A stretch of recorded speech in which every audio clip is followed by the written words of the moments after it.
तमाम सामीन व नाज़रीन का खैर मक़दम है उर्दू क़वाइद की दुनिया में।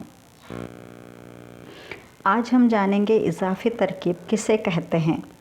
हुरूफ़ इज़ाफ़त जैसे के, का, की, कु से पहले आने वाले अल्फ़ाज़ को मुज़ाफ़ इलैह कहते हैं और उनके बाद आने वाले अल्फ़ाज़ को मुज़ाफ़ कहते हैं। इस तरह मुज़ाफ़ और मुज़ाफ़ इलैह और हुरूफ़ इज़ाफ़त के मिलने से बनने वाले फ़ुक़रे को इज़ाफ़ी तरकीब कहते हैं।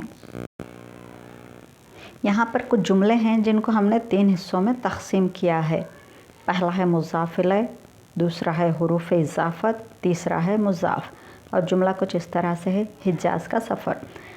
इसमें जो लफ्ज़ हिजाज़ है वो मुज़ाफ़ इलैह है, का हुरूफ़ इज़ाफ़त है और जो मुज़ाफ़ है वो है सफ़र। उसी तरह से तहरीक के पैगामात, इसमें भी मुज़ाफ़ इलैह, हुरूफ़ इज़ाफ़त और मुज़ाफ़ की दर्जाबंदी की गई है। इसी तरह से हर जुमले में हम मुज़ाफ़ इलैह, हुरूफ़ इज़ाफ़त और मुज़ाफ़ को ख़ास तौर पर ध्यान में रखते हैं।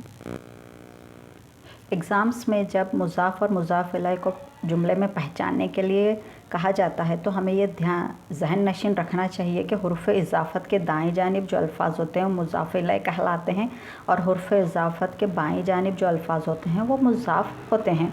दोस्त की पतंग, इसमें जो दोस्त है वो मुज़ाफ़ इलैह होगा, की हुरूफ़ इज़ाफ़त कहलाएगा और जो पतंग है वो मुज़ाफ़ कहलाएगा। इसी तरह से हम हर जुमले में मुज़ाफ़ इलैह और मुज़ाफ़ की पहचान आराम से कर सकते हैं। उम्मीद करती हूँ कोई इज़ाफ़ी तरकीब अच्छे से समझ में आ गया होगा।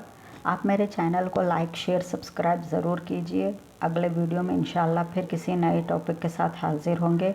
टिल देन खुदा हाफ़िज़।